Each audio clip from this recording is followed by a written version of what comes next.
Good morning, reflectors. Good morning. Welcome to our first Friday reflection of the year, where we look back at the week that we are ending today and reflect on all that we talked about, what came up for us as we reflected on the intentions and the ideas that we discussed. Yesterday, I mentioned that I was going to share my process of how I came up with my word of the year because Annette shared hers. So yours is anchored, mine is wholeness. And as I mentioned this in December. I also mentioned that I mentioned this in December earlier this week. I was originally going to go with trust. Now, I started with trust, and that felt good for a while. I thought, that's my word of the year, trust. I'm going to learn how to trust, or I need to trust. Interestingly, I didn't even think I wanted a word for the year, but you were really, trust is going to be on the word of the year. You were going to have your word of the year. So we did our month of trust. That was December's theme. I learned a lot. It was helpful. It gave me a lot to think about.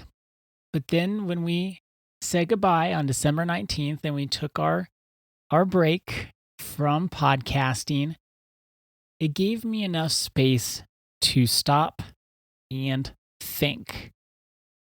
All through the break, I was trying on trust. I was thinking about how I could incorporate that, what I could focus on, and it just didn't feel right. I think that's the best metric that we all can use. If you come up with a word, you try it on just like you would if you were trying on a pair of pants. You look in the mirror and say, it's not bad, but it just doesn't feel right. Maybe there's something better out there for me. So I did a lot of what you did. I didn't journal and write things down. I struggle with the journaling a lot. It's good. It's always helpful when I do it. But I have all these thoughts in my head. And then when I sit down to type them out or handwrite them out, suddenly my mind goes blank and I can't think of anything. It's better if I just think as I go rather than to try to force myself to write things down. So I did a lot of thinking about trust and didn't feel right. And so I tried on a few other pairs of pants. I tried on a few other words. I tried health, which didn't feel bad, but it also didn't feel all that right. Because when I thought about health, there were too many parts of it and it got confusing. Trust felt like it wasn't big enough. And this kept on going. I followed my own threads of angst and unsettledness that I had within me. And the thing that I noticed throughout our break is it gave me time to return to my roots, return to a nice structured routine, because I didn't have a very strict schedule. I didn't have to be anywhere early in the morning like I usually do. So I got to sleep a lot more than normal. I got to wake up and ease into the day and meditate and do my yoga. I got to exercise some, but I also didn't exercise that much. I just let myself take a break. And it felt so good. It felt so good, not because the schedule shifted, but there was enough space in my days that I could shift, that I could listen, I could notice, and I could align myself with what I knew to be true inside of me. So after, I'd say a week, and I was feeling really good, getting a lot of sleep like I mentioned, I felt whole. Like I felt like me again. Not that I don't feel like me on most days, but when I'm tired and I'm going, I don't have time to really think about my life and reflect on things all that much. And it's all gas and no brakes, and it's here, there, and everywhere. I don't have enough space to stop and be still and inquire within. So having the time to stop and be still, inquire within, and just do some of the things that maybe I say no to because I say I don't have time, I felt so good. And that was the feeling that I know in 2026 I need to focus on feeling all year long. That feeling of wholeness. And it's not a wholeness, and this is okay, so stick with me on this. It's not I feel whole because I'm doing certain things. Sure, the meditation helps. Nice yin yoga where I just get to be still. That all helps. But it's more this inner feeling I have about myself. You're bringing up an essential point that I want everyone to keep in mind when they're thinking about receiving their word for the year. When you think about the word health, now if that's somebody's word for the year, that's fine. But health can imply that we're not healthy. So that the word of the year would be more of a corrective word. And whose version of health are we using? Yes. But what we're concentrating on with this month of orientation and starting with receiving our word for the year, we're returning to ourselves. So these threads of angst, those are the threads where we're not with ourselves. That's why you could say like we're split. Some of the words that I was talking about this week is it kind of implied there was a split and now I want to return. Returning to ourselves is completely different than making a correction. Because you're right, like with this correction, well, whose metric am I using for this correction? And I've felt this way before. That's kind of the cool thing especially when you talk about returning to something that's maybe dimly lit or hidden within ourselves that we haven't looked at for a while. So or we need forgotten. To dust it off, and maybe we've forgotten it. It's not like I haven't felt whole before. I have, and it feels wonderful. And so it is returning to that experience and creating it in a way that I can feel it each and every day, even in the midst of the storm. Maybe we could add a little bit. So returning to that experience. What experience? Returning to the experience of being whole within myself. For me, returning to the experience of feeling anchored within myself. We may not have ever felt, I'm going to use my example, maybe I can't think of times in my life like I'm different than you. You know what wholeness feels like. And so you're returning to what you know.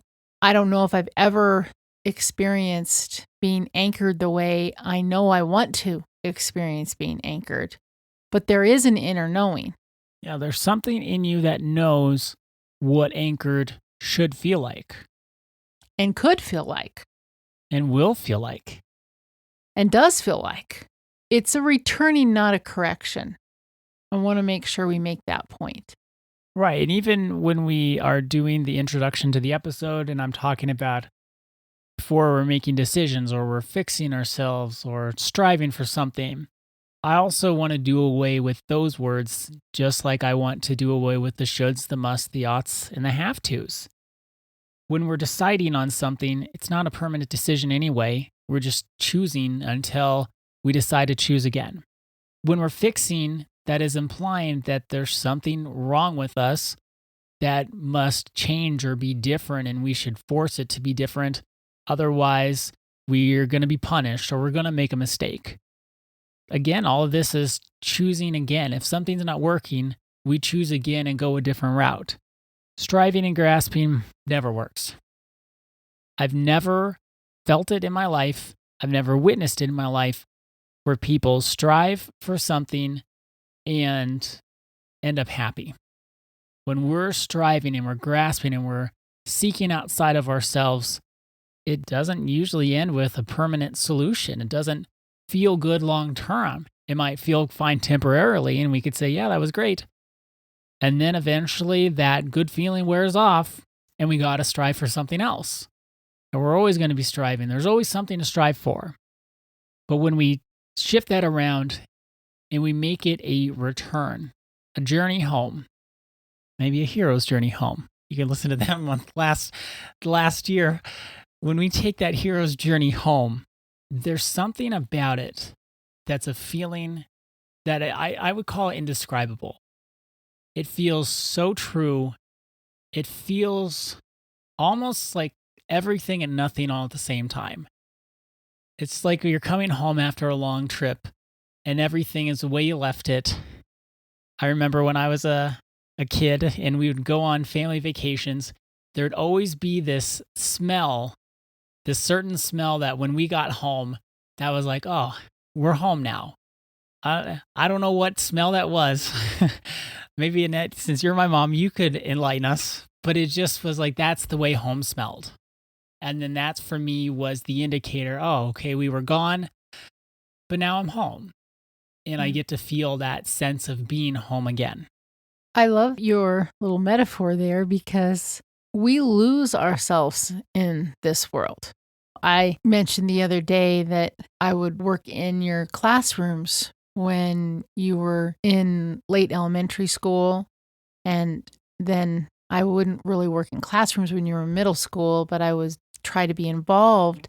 And I noticed where the kids getting off the bus and all the kids looking the same and trying to act the same. Well, that just keeps going. And then we start comparing ourselves to other people, and typically those closest to us is who we're going to compare ourselves to the most. And we lose ourselves. We lose sometimes our personality. Sometimes we lose our values. It really is a journey home.